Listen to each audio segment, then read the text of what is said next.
Good morning, Momentum. Special welcome to everybody here in person, and welcome to those watching online at mochurch.tv. I'm Jeremy Speth. I'm one of our elders here at Momentum. And if you know me at all, you know that being up here on stage is definitely not my thing. Unlike my son Jack, who was up here emceeing earlier, you can clearly tell that he enjoys the spotlights and the stage. Me, I'd rather be hiding back in the tech room where nobody can see me. So a few years ago at our Momentum Men's Camping Retreat, which, by the way, shameless plug, is happening this year at West Branch State Park on June 9th and 10th. Registration at momentumchurch.com. I was supposed to speak on Saturday morning, and I was in a really busy time at work, and I'll be honest, I missed most of the planning meetings. So by the time I got to hear everybody speak on Friday night and listen to the discussion, I realized that I was way off topic. So I spent Friday night rewriting my message, and after we got done, we kind of like split up into groups, and we just walked out and we just had some prayer time in the woods. And as we were coming back, our lead minister, Dan Smith, looked at me and said, "Dude, this is where you're in your element. Sitting in a camp chair, around a fire, preaching to other dudes. If we could figure out how to get you a camp chair and a fire on stage that wouldn't burn down the building, we might be able to get you to speak on a Sunday morning. So we're going to make that happen really quick."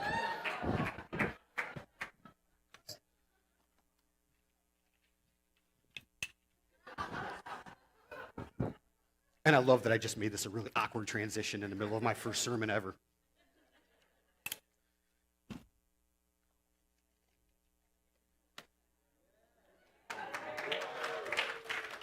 Wait a minute.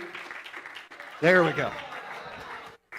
So now we got a fire. So hopefully I can live up to the hype I just set up for myself.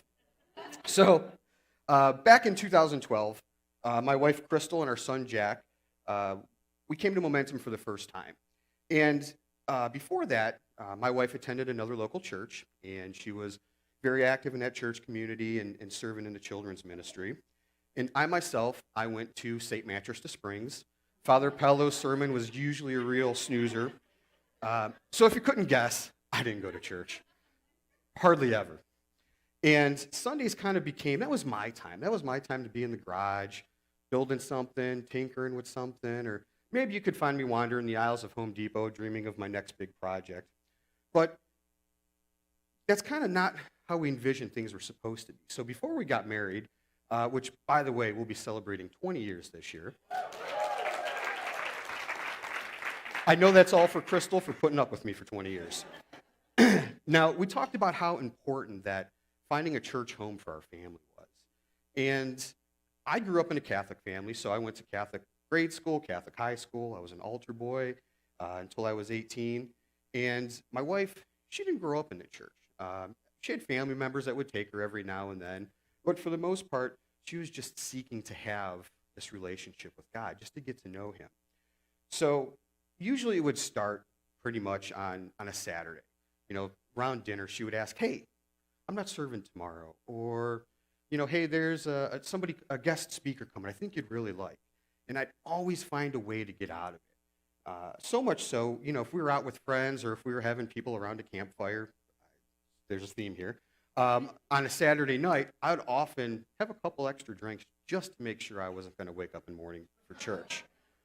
And I could tell that as time went on, though, that Sundays when she would come home, that she was a little upset, that I wasn't there. And she went to church for 10 years by herself. And after our son was born, I could tell that now that was lasting into Monday a little bit, now into Tuesday a little bit. So that New Year's Eve before we came to Momentum for the first time, it was 2010 going into 2011. And I remember we were sitting at a friend's house for a New Year's Eve party. And, as we were sitting there, did you ever see one of those movies or a TV show when you see, the main character sitting there and then everybody else in the room goes in the distance and they're kind of echoey and you're just in that person's thoughts? Well, that's how I felt sitting in this room that day. And I really think it was God starting to break down those walls of my hardened heart that I had at the time. And I just kept thinking to myself, how selfish am I that I can't give up an hour and a half, maybe 2 hours tops, on a Sunday morning to go to church with my wife. And over that next year, we'd kind of have some difficult conversations about what that looked like to find, a church home for our family that we could both go to. So we actually had some good friends at the time that were trying to help us find a church. And we went to a mega church one Sunday and just kind of walked in, and they had 3 different services all over the place, and I was just really overwhelmed, like, all right, this is kind of confusing. So we checked that one out and didn't really groove with that one too much. But then they called us between Christmas and New Year's in 2011, and they said, hey, I really think you guys need to come check out Momentum. And they said, we were there for Christmas Eve, and man, they did this awesome thing. Early on in the service, they took up an offering. Whatever they collected in that offering, they called and ordered takeout from a local restaurant. And when that guy came to the movie theater, because we were meeting in Cinemark and Valley View, when he came to the movie theater to deliver it, they brought him up on stage and they gave him this money. And it was just awesome to see. And for me, that was it. I'm like, man, how amazing is it that at church, this is probably one of their biggest offerings that they get all year long, and they're willing to give it to some complete stranger. So we would come to Momentum in first Sunday in January of 2012, and Dan was preaching a series called Immersed, and it was on baptism. Still by far one of my favorite sermon series he's ever done. If you want to see some cool videos, if you go on their YouTube channel and just type in Immersed, you'll see there were 2 weeks where there was 35 people that got baptized in 2 weeks. Like, how awesome is that? Now, there was something different about that Sunday for me. And I don't know if it was just being in a dark movie theater. I don't know if it was the worship. I don't know if it was Dan's sermon, but there was just something different. And when we got out to the car, Crystal asked me, so what'd you think? And I just responded. I said, I liked it. I said, I really enjoyed it. She's like, oh, well, would you go back? I said, oh, absolutely. Yeah, we're definitely going to go back next week. So we'd go back next week. And after service was over, we would go upstairs, and they had this newcomers reception at the time called Starting Point. And they started talking about these things called Mo groups. And Mo groups are groups of like 10 to 12 people, usually meet in somebody's house during the week. And you share a meal, play some games, and you talk about the sermon from Sunday. And this group really becomes your spiritual family. So I go from not wanting to get up in the morning to go to church to now waking up early so we can get to church on time. And now we're going to a Mo group in the middle of the week. And it was just awesome to have that change in my life. So we're going to start this morning in Philippians chapter 2. So if you want to open up your Bible app, or there's a paper copy underneath the seat in front of you. Over the past 5 or 6 years, I've really become a nerd of leadership. I love leadership books, leadership podcasts, and if you're in a Mo group with me or at home, one of my favorite phrases is, I heard it on a podcast. Today is no different. I heard it on a podcast. So there were 2 church leaders, and they were talking about this verse, and one of them was in this transition into another role in ministry. And someone had given this verse, and they were just talking about how powerful it was. And once I got home that night and I opened up my Bible and I started reading it, I knew exactly what they were talking about. So it's Philippians 2, 6 through 8. Christ Jesus, who being in very nature God, did not consider equality with God something to be used to his own advantage. Rather, he made himself nothing by taking up the very nature of a servant, being made in human likeness and being found in appearance as a man. He humbled himself by becoming obedient to death, even death on a cross. Now, the verse that we're going to focus on this morning is verse 7. Like, as soon as I read that, I love that verse, and it just jumped out at me. And it's just this idea of Jesus came here to serve. Like, he took human form, and he came here to serve. And, if you think back to, that time period, the Jewish people were expecting some big military leader or some politician that was going to come and save them to be the Messiah, not Jesus, the humble servant. So I know some of us might have to think way, way back, but think back to when we were in school. So usually you had a teacher, when they would say something once or twice, or say the same thing 2 times, you knew it was something important. And if you weren't sleeping in class like me, you'd usually write it down because you knew it's going to be on a test. And I think God does kind of the same thing through the Bible. And it's an interesting side note, by the way. My junior year in high school, I failed theology class and had to go to summer school. So as I'm up here talking today, I just figured I'd throw that out there. So I think God does the same thing in the Bible too. And if you go to Matthew 20:28, the Son of Man did not come to be served, but to serve and give his life as a ransom for many. So just kind of repeating that same idea from verse 7, that Jesus came as a man and humbled himself to serve others. And I really think that's one of the easiest ways that we can imitate Jesus or be like Jesus, is serve like Jesus. Roll up our sleeves, get our hands dirty, and serve. But I think there's another layer to that. And I think there's this idea of when you serve, you actually grow your relationship with Jesus through service. A few weeks ago, Chris Lippart, who was in the band up here playing guitar over here, him and Mike Vikas and myself were standing in the lobby having a conversation in between services. And Chris had no clue I was talking about this or preparing this message for today. And he just shared his story with me. And he talked about how before he came to Momentum, his life was a mess. Like, he was a train wreck. He was in this, just out of this he was in a long-term relationship. They had a child in their early 20s, and a few years after he was born, she would end up leaving him. And he said that just kind of pushed him over the edge. You know, he was just in this deep, dark hole of depression. He said he'd often drink himself to sleep at night just because he didn't know what else to do. And one of the things that he said he said, God was the furthest thing from my mind. I wanted there was no thoughts of God ever. And he said one time his sister came over on a Saturday, and she kind of came over there to kind of have a talk with him about how he was living his life and what was going on with him at that time. And at one point in the conversation, she brought up Momentum, and she started talking about God and Jesus. And he said he got really, really mad, and it just caused this big, huge fight because he just wanted nothing to do with God or anything like that. But he said everything changed. As she was walking out the door, he said, I'll never forget it. She turned around and she looked at me and she said, Christopher, you've tried everything else. Why not God? She walked out the door. And for him, he said it just, something changed. Like, something just really resonated with that. And the more he thought about it, he's like, maybe I need to try this church thing. So he tried getting a hold of his sister that night, and she didn't answer the phone. So he says, oddly enough, I woke up Sunday morning, and I just kind of thought, maybe I need to try church today. So he got dressed, drove to Momentum. He said he came in here, sat in the auditorium, and as Dan was preaching, he said, I felt like, and I know most of us have felt the same way, he goes, I felt like Dan was talking right to me. Like, he was preaching this sermon right to me. And it happened to be a sermon on relationships. And he said, just listening to that, he realized that this is why his relationships are failing. Like, here's an example of why they're not the way they are. And he said after service, he ran into Dan in the lobby, and they were just having some small talk. And at some point in the conversation, Chris mentioned, hey, I play guitar. And Dan's like, oh, great, I got someone to introduce you to. So he brought him in here, and he's like, hey, Andre, I want you to meet my friend Chris. And then he walked away. And then Chris said, Andre and I stood there awkwardly for a minute or two, looking at each other like, what next?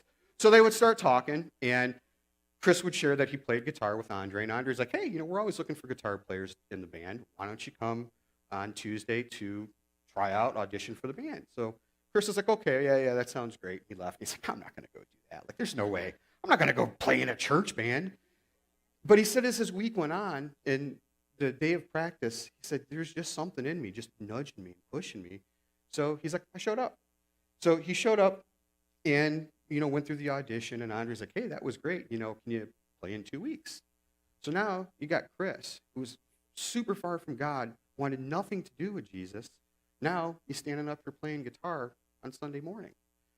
And what he said to me next is really what got me.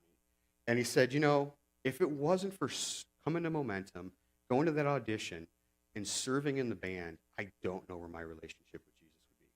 So he grew his relationship with Jesus just by coming and serving in the band. If it wasn't for just Andre saying, hey, come play in the band, he said, I don't know where my relationship with God would be.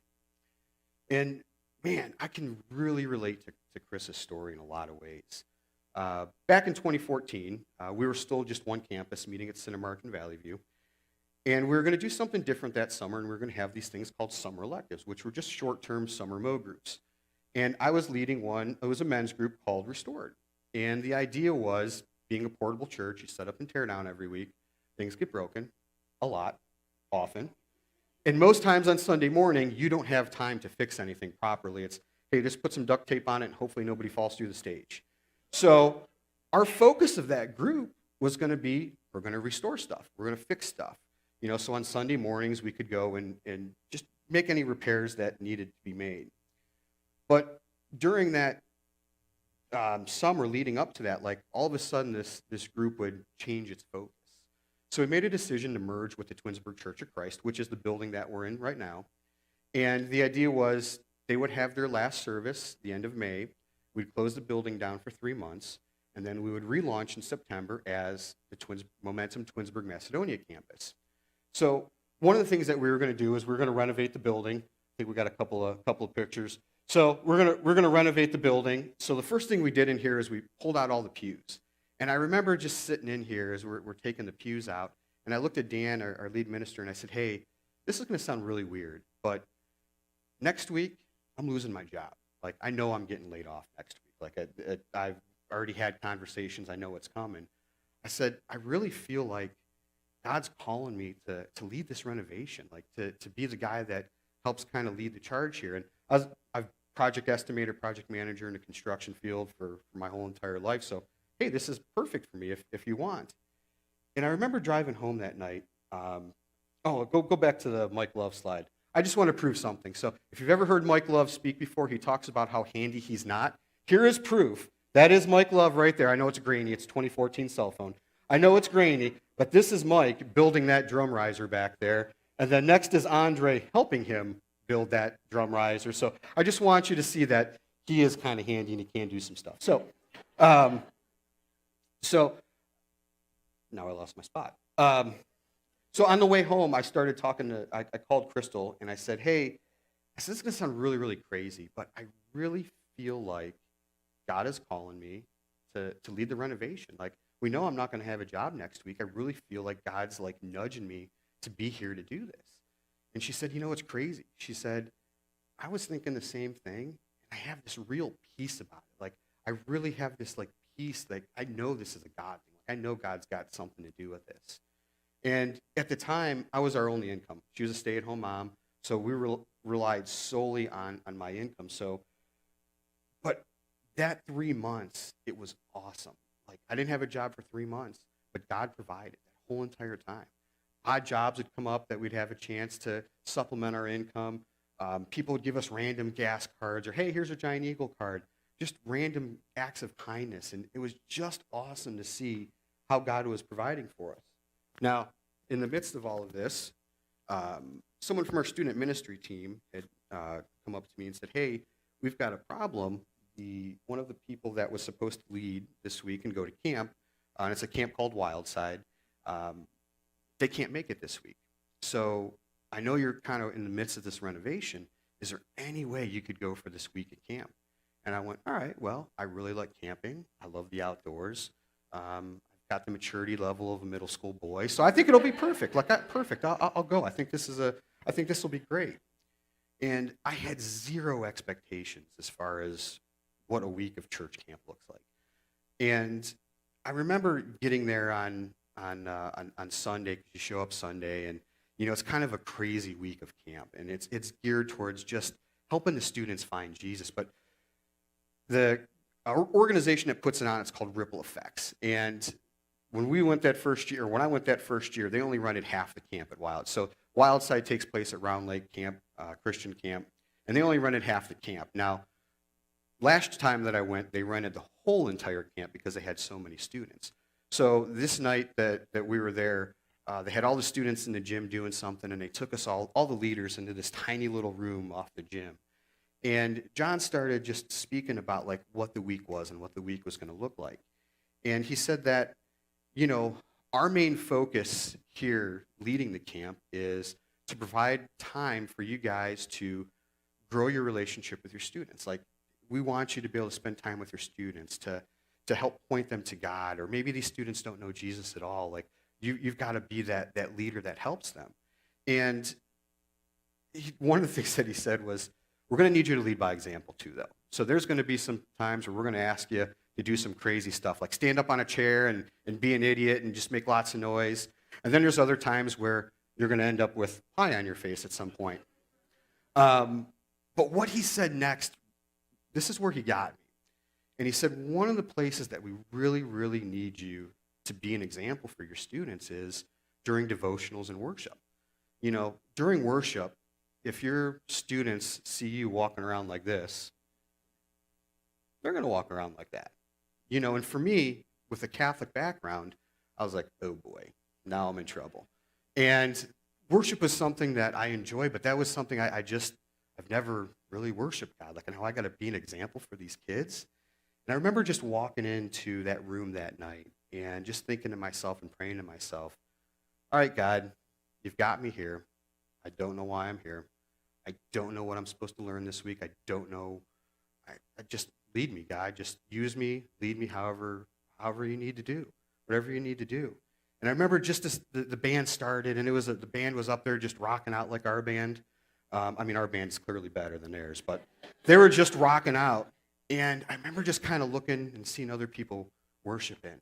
And I kind of looked back at the students that I was there to lead that week and serve. And I was like, okay, all right, God, I get it. And for the first time as I stood there, I'm like, all right, I got to do it.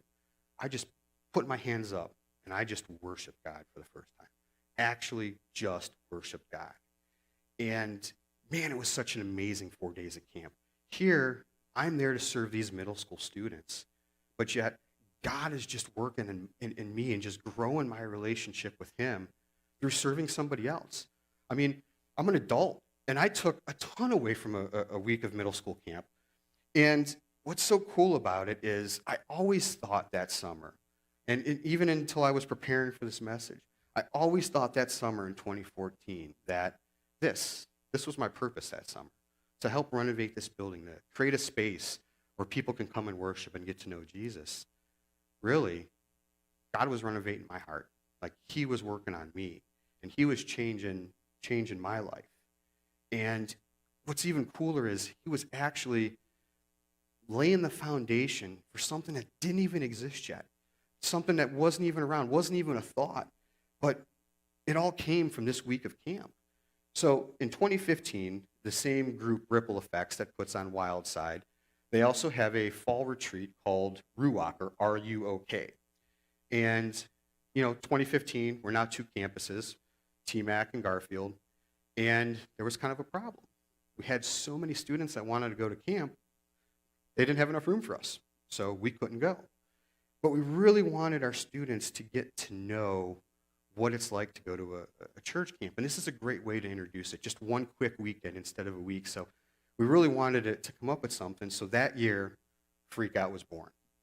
And Freak Out is our fall youth retreat, and we usually do this in November.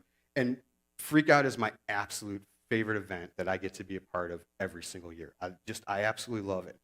So there's a pic from the first Freak Out.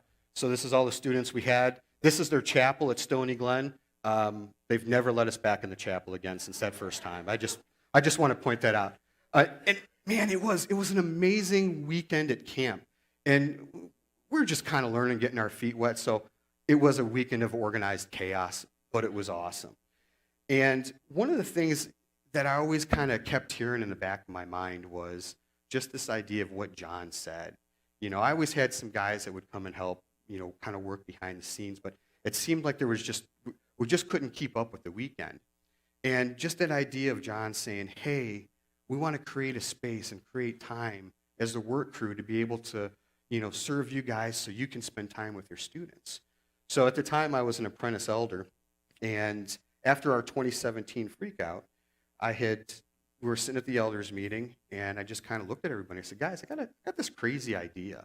The Bible says as elders, we're supposed to watch over the flock, and we're supposed to lead by example. I said, what do you guys think about us being the work crew for Freak Out? Like, we'll go and we'll serve all the students. And if you're wondering what a work crew at a weekend of camp looks like, so it is often setting up tables and chairs, taking down tables and chairs, preparing for meals, cutting onions with your shirt off, going to bed at midnight, waking up at 4 a.m. to start cooking by 4:30. Usually it's dark outside. Sometimes it's snowing. Sometimes it's 60 degrees. You never know what you're going to get in November in Northeast Ohio.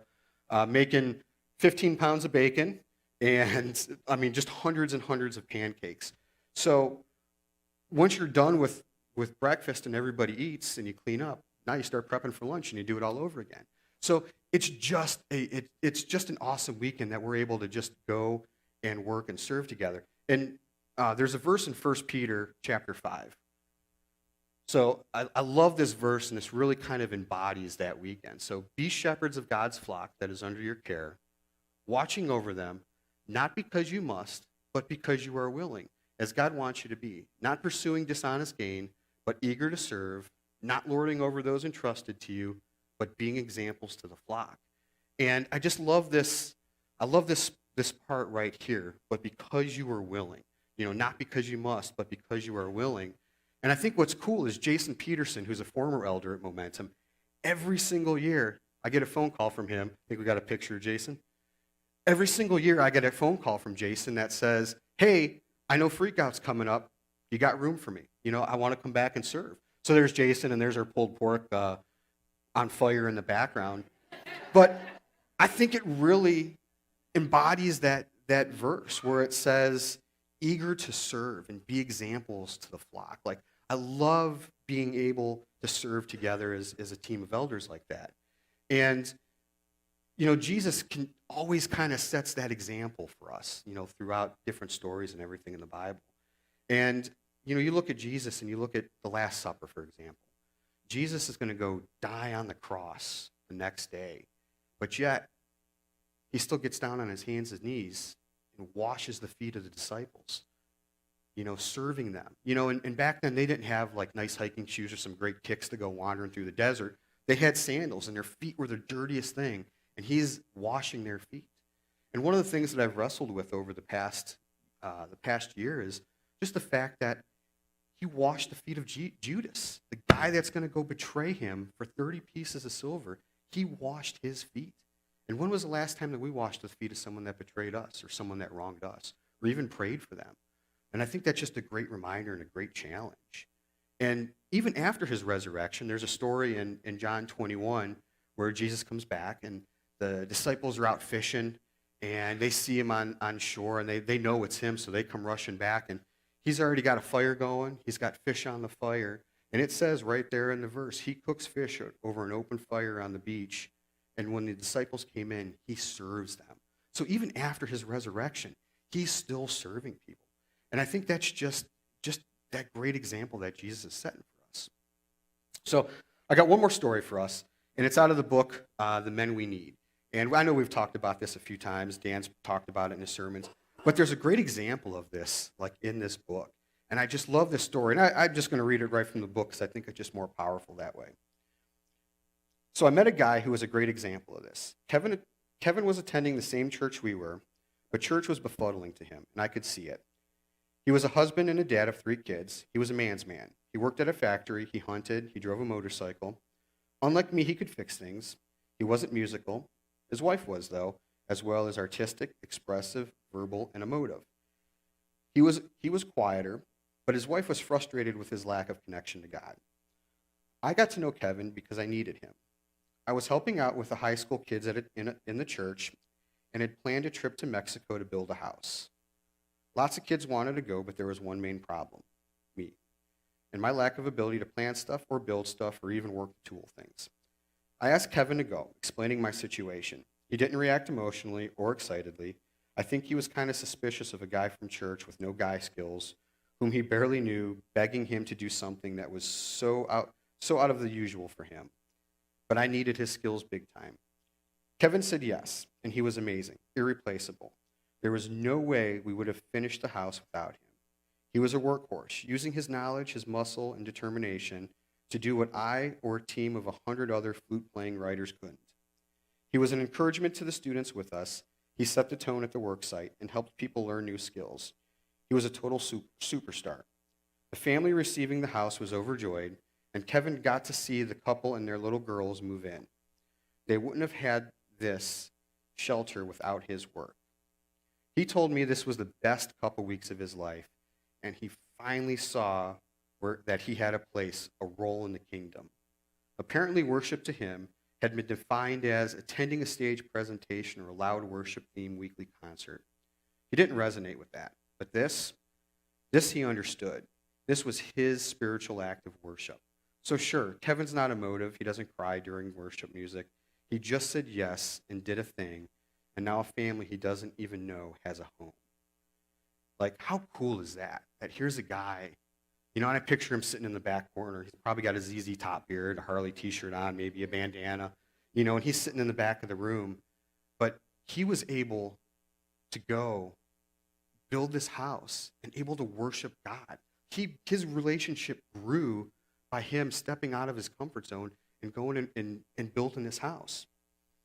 So as I close today, so Crystal and I want to do something a little bit different as the service ends. So for those 10 years that Crystal went to church by herself, I know that there were so many people that were praying for me, praying that I would get to know Jesus, praying that I would find a relationship with him.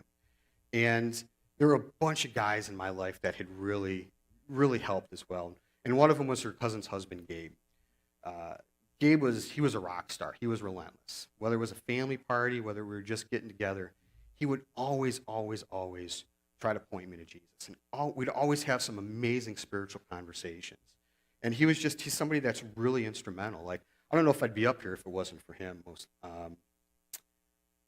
So at that church where Crystal went to, there were people that prayed, just continued to pray for me, that I would find that relationship. And then there were also some people that thought she was a single mom and were trying to set her up with a godly husband. So, but after service today, the band's going to come up and lead us in one more song. We would love, if you're somebody whose spouse doesn't know Jesus or doesn't come to church, we'd love to be able to hear your story and just pray with you through that. Just so thankful for all those people that just prayed for me. And all I can say is don't give up. Took me 10 years to finally make it to church. And I just remember God's timing is totally different than our timing. So you just have to trust God.